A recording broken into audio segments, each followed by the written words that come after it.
Assalamu alaikum, let's explore this Islamic topic together.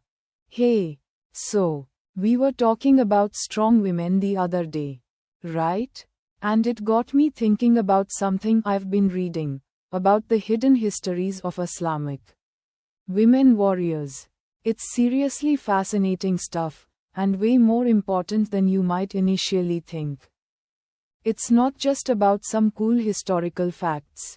It's about rewriting a narrative, challenging misconceptions, and understanding the far richer, more complex picture of Islam itself. You know how often we hear about powerful men in history, from all different cultures? Well, the thing is, the stories of women, particularly women who actively participated in warfare, often get sidelined, swept under the rug. This is especially true in the corner of Islamic history, where a certain, very narrow, image of women tends to dominate popular narratives. That image often portrays women primarily as wives, mothers, and figures confined to the domestic sphere. But that's a massively incomplete picture, and it completely ignores the incredible contributions of women who defied those expectations. The significance of uncovering these hidden histories is that it helps us understand a much more nuanced and egalitarian aspect of early Islamic society. The Quran, the central religion of Islam, doesn't explicitly exclude women from participating in warfare or public life. In fact, the concept of jihad, often misunderstood as solely holy war, actually encompasses a much broader meaning of striving for a just and righteous cause. This striving could take many forms. And for some women, it meant fighting alongside men on the battlefield. Think about it. In a time when societal norms often severely limited women's opportunities, these women were breaking boundaries, demonstrating incredible courage and skill, and actively contributing to the defense and expansion of early Muslim communities. They weren't just passive participants. They were strategic thinkers, skilled fighters, and sometimes even leaders. Now, the evidence isn't always easy to find. Many historical records were lost or destroyed over the centuries. And even the ones we do have may have been selectively preserved or interpreted through a patriarchal lens. So, piecing together these stories requires careful research and a willingness to challenge conventional interpretations. But the more we look, the more we uncover. We're talking about women who served as scouts, messengers, and nurses in military campaigns. We're talking about women who wielded weapons, fought in battles, and defended their communities with unmatched bravery. Some historians even argue that certain women held positions of military leadership, commanding troops and playing significant roles in military strategy. It's not always easy to confirm these claims definitively, given the limited evidence, but the possibility itself is incredibly empowering. One thing that's crucial to remember is the con. These women weren't necessarily fighting for the same reasons or with the same motivations as men. Their participation was often intertwined with factors like tribal allegiances, self-defense, the protection of family and community, or even religious zeal. We can't simply impose modern sensibilities onto their actions. We need to understand their choices within the historical, social, and religious framework of their time. It's also important to acknowledge that the experiences of Islamic women warriors were diverse. Their roles varied significantly depending on their social standing, geographic location, and the specific historical period. Some came from elite families, while others were from more humble backgrounds. Some fought openly on the battlefield, while others may have supported the war effort in less visible but equally crucial ways. There wasn't a single, monolithic experience of being a woman warrior in the Islamic world. Uncovering these hidden histories isn't just about celebrating individual acts of bravery. It's about challenging the very foundation of how we understand gender roles in Islamic history. It forces us to reconsider the dominant narratives that often erase or minimize the contributions of women. It reminds us that history is always more complex than we often initially perceive it to be. By acknowledging the active participation of women in warfare, we gain a far more accurate and inclusive understanding of Islamic history.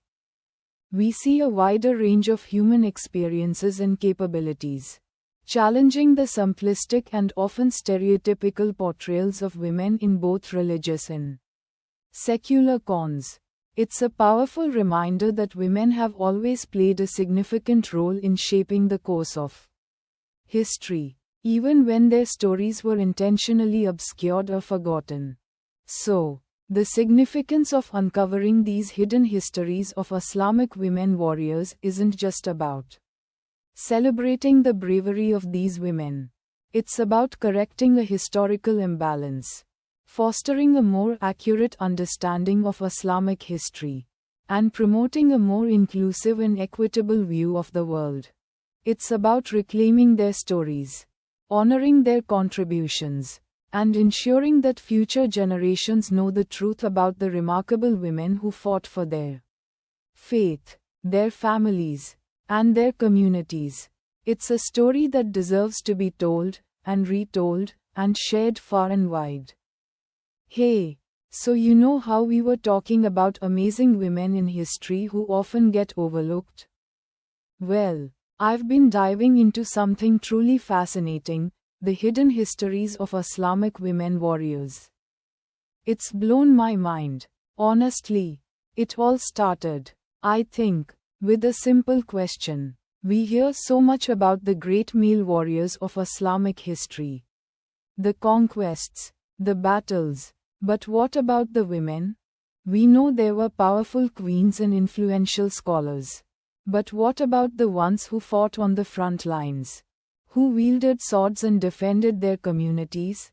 That nagging question, that missing piece of the puzzle, really sparked my interest. And the more I dug, the more incredible this story became. It wasn't a straightforward, here's a list of famous female warriors, kind of thing. It's much more nuanced and fascinating than that.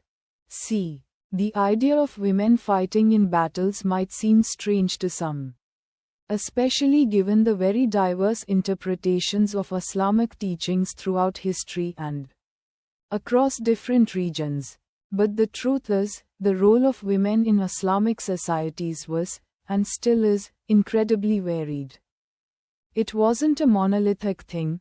What was acceptable or expected in one place or time could be entirely different elsewhere. Think about the vastness of the Islamic empire across centuries. We're talking about lands spanning from Spain to India, from North Africa to Central Asia. Each region had its unique social structures, its own interpretations of religious its own specific historical cons, wars, famines, invasions, and those cons massively impacted the roles women played, including in warfare. What I discovered is that women's participation wasn't always about being on the front lines in the same way as men. It was far more diverse.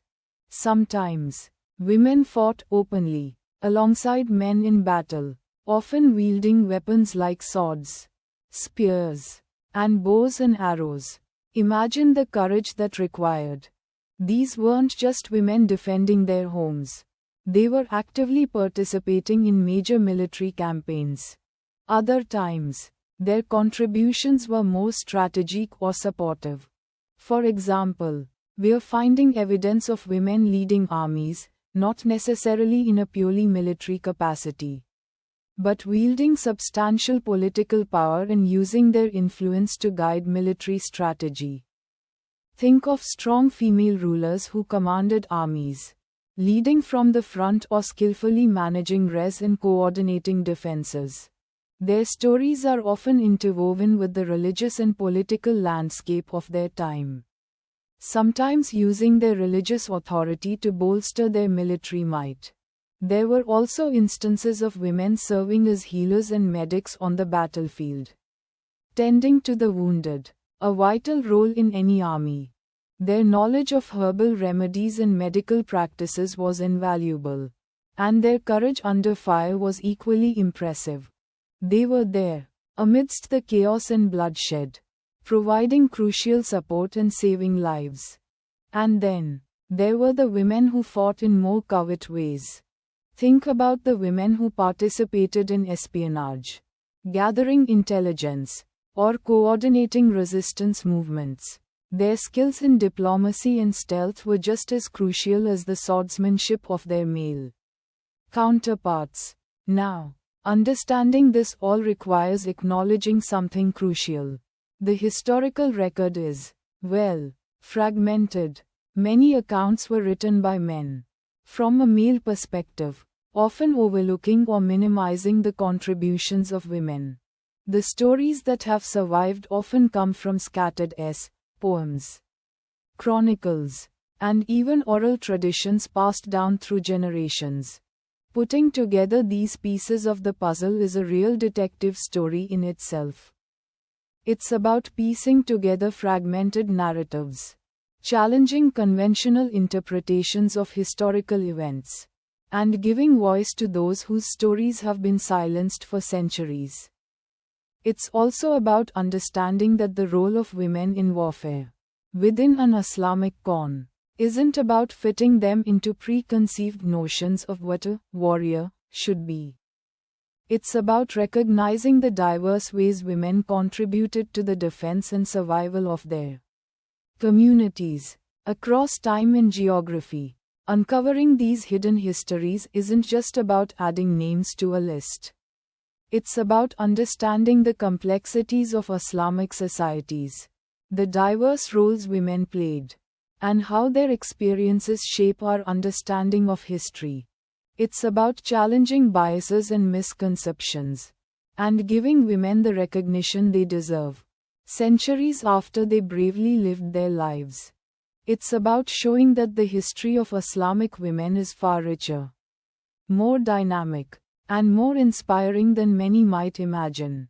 It's about celebrating their resilience, their courage, and their profound impact on the world.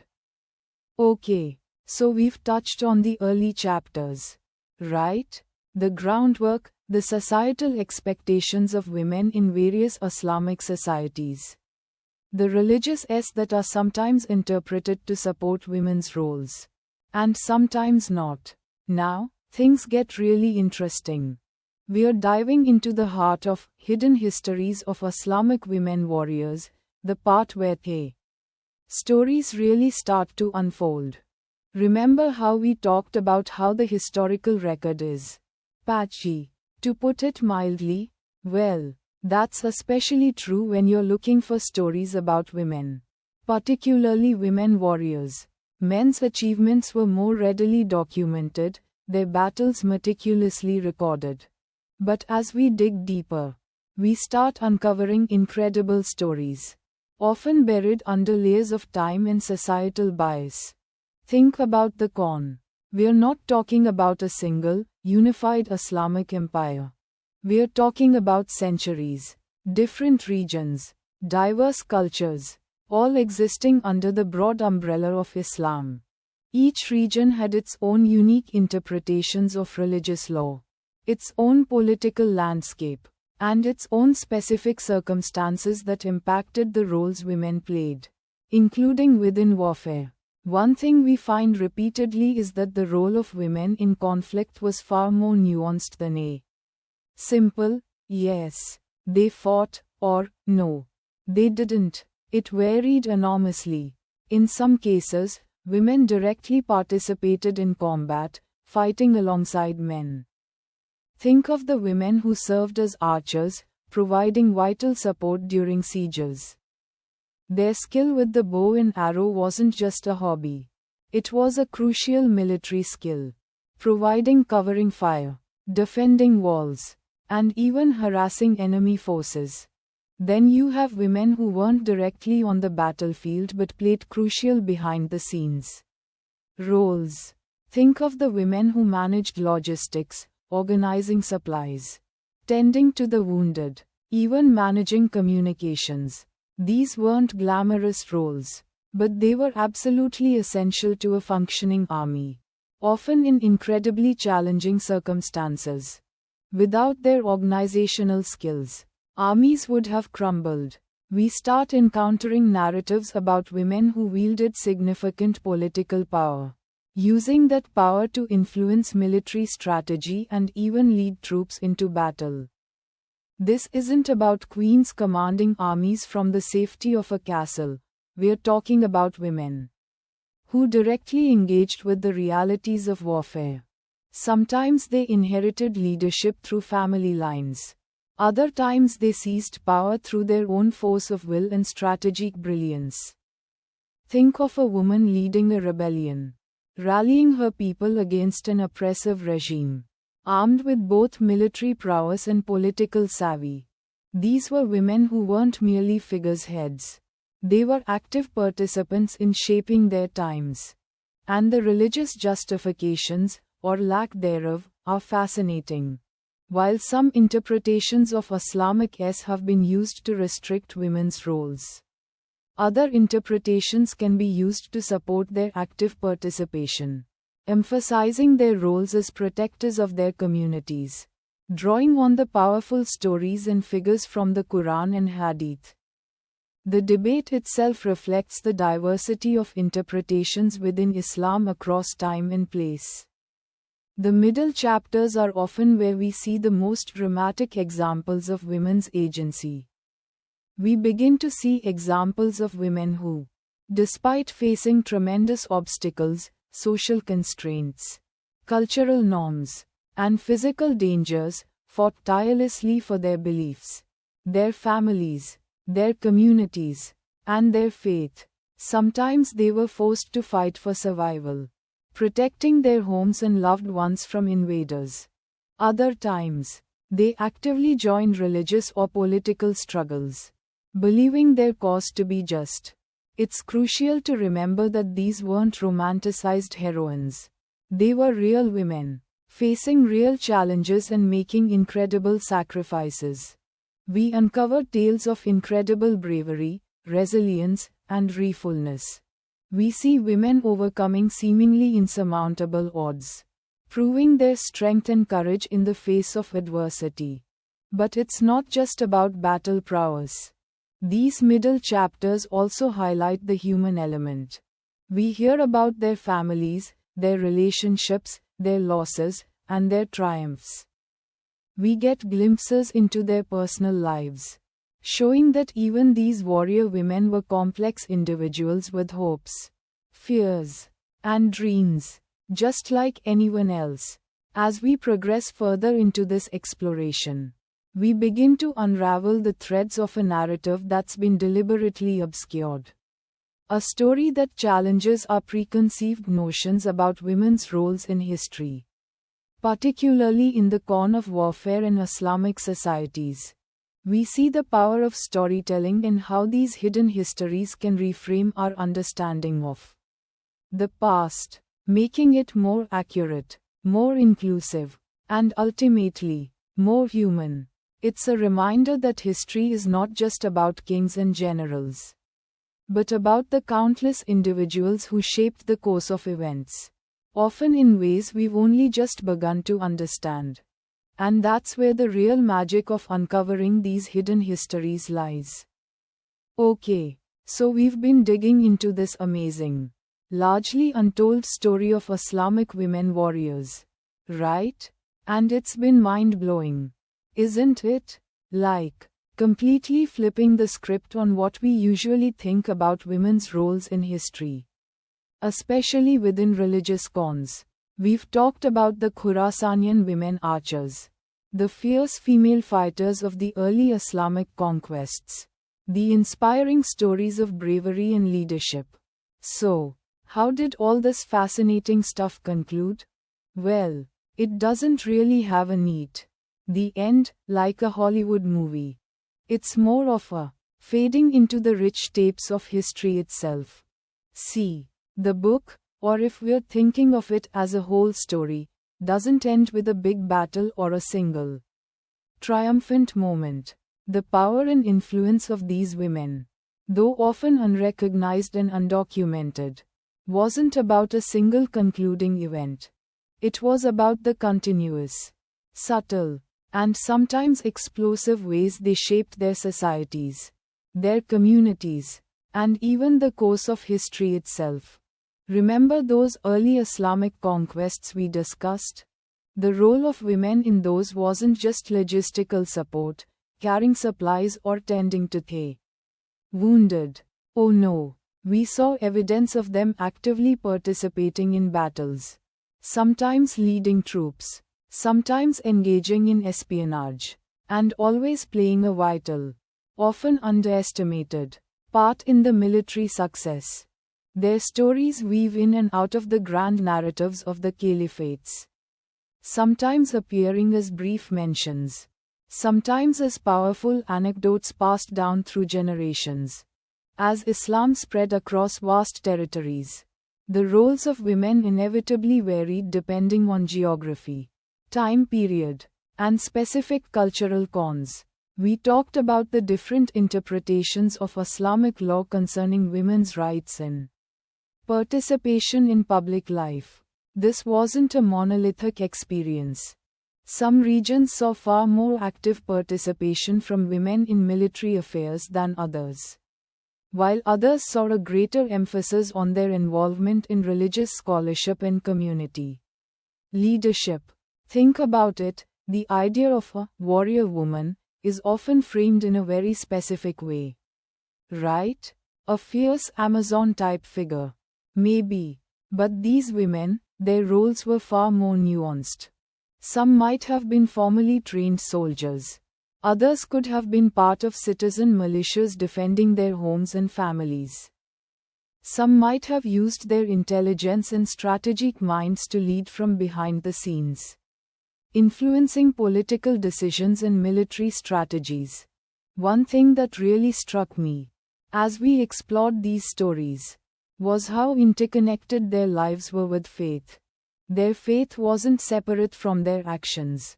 It was the very foundation on which their courage and determination were built. Many drew strength and inspiration from their religious beliefs, seeing their participation in defense of their communities as a sacred duty. This wasn't a contradiction to their faith, for many. It was a deep expression of it.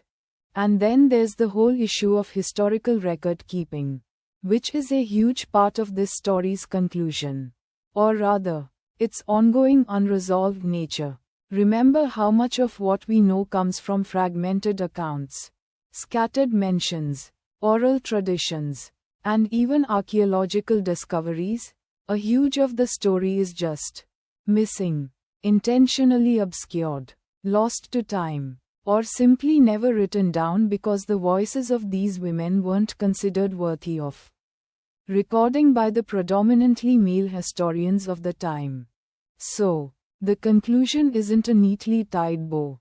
It's more of a challenge. A challenge to re-examine what we think we know about history. To dig deeper, to listen to the whispers of the past, and to actively seek out the missing voices.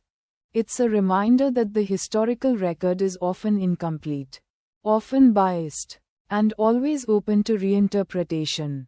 The hidden histories of Islamic women warriors continue to be uncovered, little by little. Each new piece of information, each newly translated, each archaeological find, adds another layer to the rich and complex picture. We may never have the complete story, but the search itself is incredibly important. It's a story about resilience, faith, courage, and the enduring power of untold narratives. It's a reminder that women have always played crucial roles in shaping history, even when those roles have been deliberately hidden or minimized. And it's a call to continue uncovering these hidden histories, ensuring that the contributions of these remarkable women are finally recognized and celebrated. It's not an ending, but a powerful beginning to a more complete understanding of the past. And a call for a more just and equitable future. What do you think? Doesn't it give you chills? I'm still thinking about it. So, you know how we've always heard about the great caliphs and the mighty armies in Islamic history? The battles, the conquests, the sheer power? Well, Hidden Histories of Islamic Women Warriors really shakes things up. It's not about ignoring those stories, but adding a crucial, often missing, layer to them. It's about remembering the women. Think about it. We talk about the bravery of soldiers, the wisdom of scholars, the piety of the devout. But where are the women in these narratives? Often, they're relegated to the sidelines. Their contributions reduced to supporting roles. This book, or more accurately, the understanding that the book embodies, shows us just how wrong that is. It's not just about finding a few isolated examples of women who fought, though there are plenty of those. It's about understanding the con in which these women participated. For example, we learn about women who actively fought in battles alongside their male counterparts. Now, that might surprise some, because we often associate warfare solely with men. But in various periods of Islamic history, particularly in times of need or when defending their communities, women took up arms. They didn't just nurse the wounded. They wielded swords and shields, participated in sieges, and defended their homes and families with incredible courage. We're talking about women who were not just passively involved. They were key players, sometimes leading troops, inspiring their communities, and even influencing strategic decisions. Think about the sheer bravery required. In a time when societal roles were often rigidly defined, these women shattered expectations and defied norms. This wasn't some kind of bizarre exception.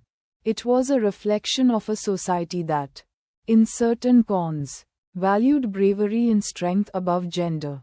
Islam, after all, emphasizes equality before God. While interpretations vary across time and place, the core principle remains.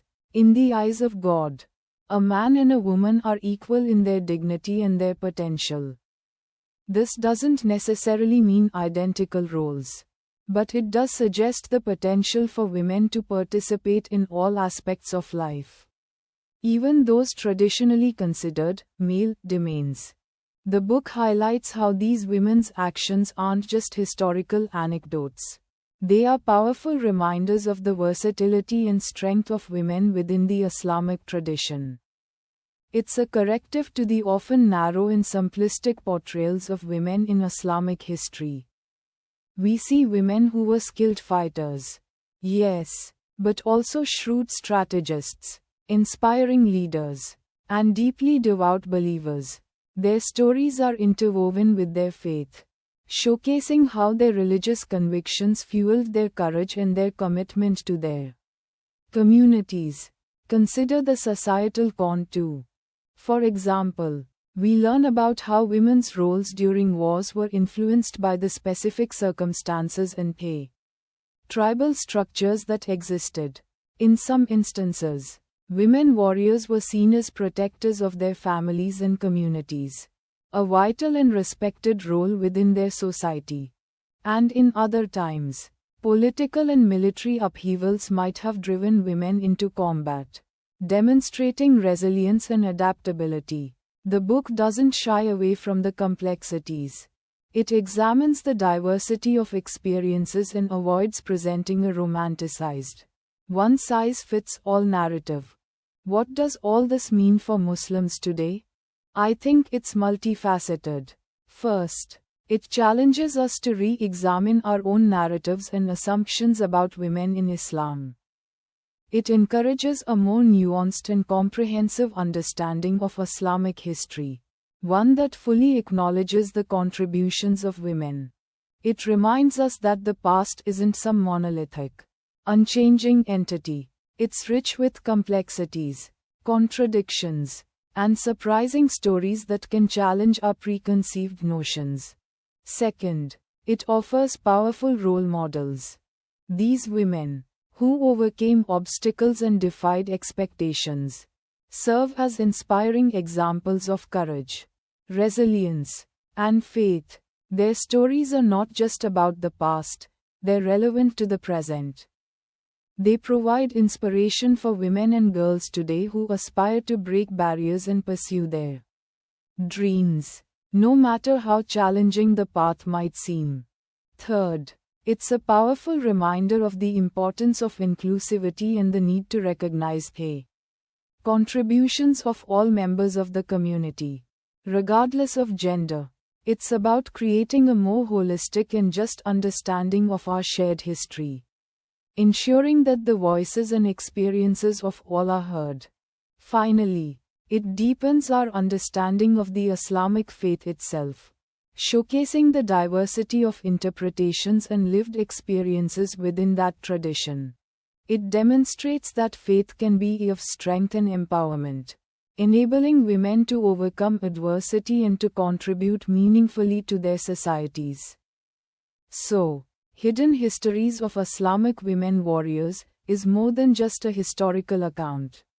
It's a powerful statement about the strength, resilience, and faith of women throughout Islamic history, a call to re-evaluate our narratives, and of inspiration for generations to come.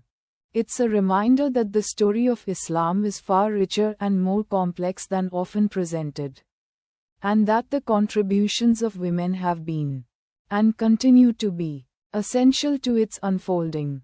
Goodbye, may Allah bless us all. That's our discussion for today.